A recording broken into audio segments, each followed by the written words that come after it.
I remember, guys, I was sounding the alarm probably more aggressively than anybody out there during the DOGE days and Elon Musk just absolutely rampaging and pillaging the government and just cutting whatever programs he wanted to cut.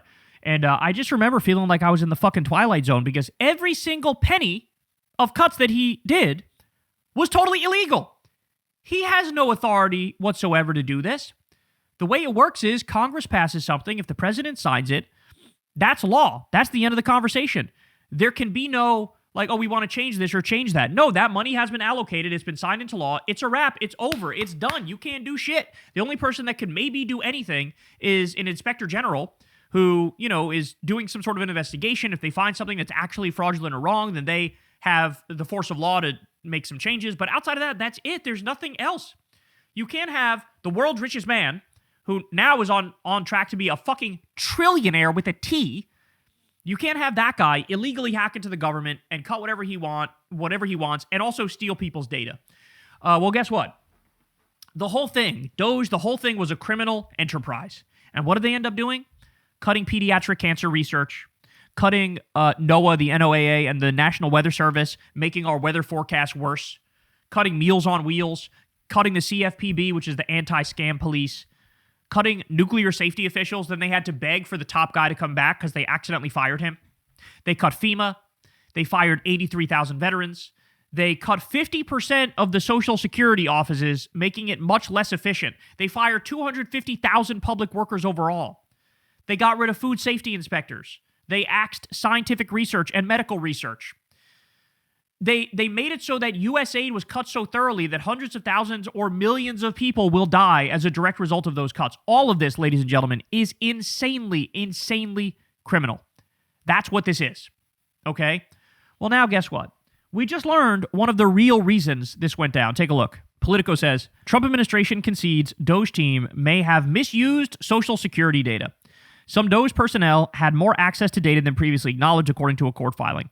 Two members of Elon Musk's DOGE team working at the Social Security Administration were secretly in touch with an advocacy group seeking to overturn election results in certain states, and one signed an agreement that may have involved using Social Security data to match state voter rolls, the Justice Department revealed in newly disclosed papers. This is insane. So they're working with a political hack organization, which is trying to overturn election results in, of course, a bogus sense. This is all bullshit. It's tied to Trump's lying about the 2020 election. And they're sending protected by law Social Security data to these people. Oh, my God. Elizabeth Shapiro, a top Justice Department official, said SSA, Social Security Administration, referred both DOGE employees for potential violations of the Hatch Act, which bars government employees from using their official positions for political purposes. Shapiro's previously unreported disclosure late Friday came as part of a list of corrections to testimony by top Social Security Administration officials during last year's legal battles over DOGE's access to Social Security data. They revealed that the DOGE team members shared data on unapproved third-party servers, so making it further hackable, by the way, and may have accessed private information that had been ruled off-limits by a court at the time. So they also directly violated a court order. Shapiro said the case of the two DOGE team members appeared to undermine a previous assertion by the SSA that DOGE's work was intended to detect fraud, waste, and abuse, which they didn't detect that. And if anything, government spending went up under them in Social Security and modernized the agency's technology. SSA believed those statements to be accurate at the time they were made, and they are largely still accurate, Shapiro wrote, adding, at this time, there is no evidence that SSA employees outside of the involved members of DOGE team were aware of the communications with the advocacy group, nor were they aware of the voter data agreement.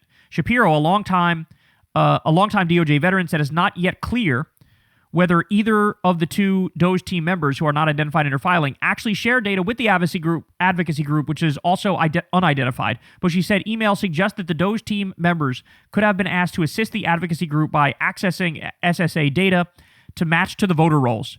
The White House and SSA officials did not immediately respond to requests for comment. So this is insane. This is part of what we knew was happening. By the way, there's also reason to believe Elon Musk was stealing all of this data for his own AI stuff, for his own AI creations. So you have a guy with every conflict of interest under the sun being able to illegally access all of your data and do whatever the fuck he wants from it. Our data is not secure in any way, shape, or form, y'all. On top of the illegal cuts, now you get this shit also. Kyle Cheney says the Social Security Administration has referred 2 DOGE employees for Hatch Act violations after discovering contacts with a political group seeking SSA data to overturn election results. Again, these are political extremists doing something with no evidence, and they have no right to access that information.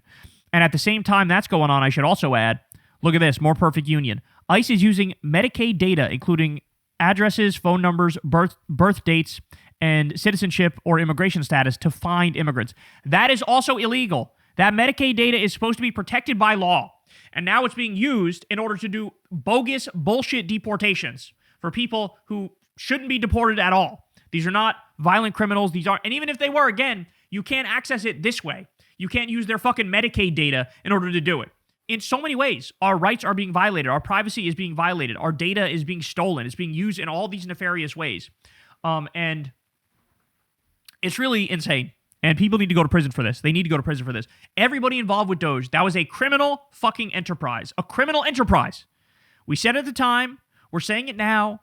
The way that they treated people, the way that they fired actual experts who knew what the fuck they were doing, it's just not, it's not acceptable. And as I keep telling you guys, we need to bring back checks and balances. We need to bring back rule of law. And if we don't, this country is over. This country is done. Because what you're saying is any Republican president could come in and just do the same thing that happened in the past.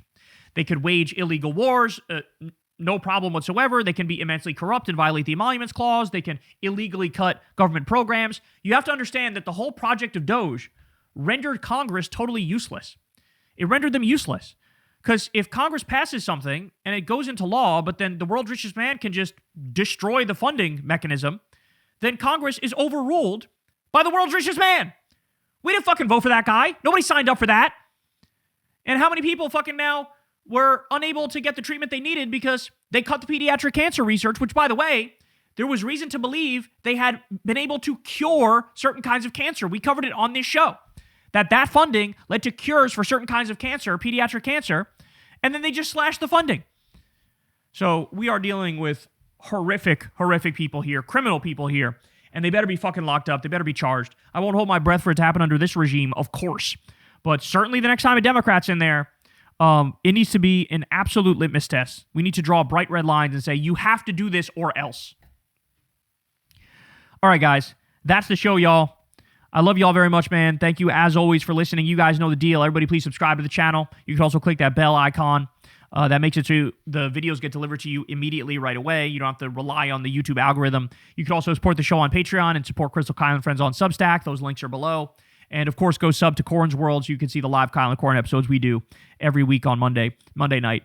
All right, I love you guys, and I'll see you back here tomorrow. Peace, y'all. Hey, y'all, do me a favor and like and subscribe. It helps out big time in the algorithm. Click the bell as well for notifications when videos drop, and watch that video on screen right now. You know you want to.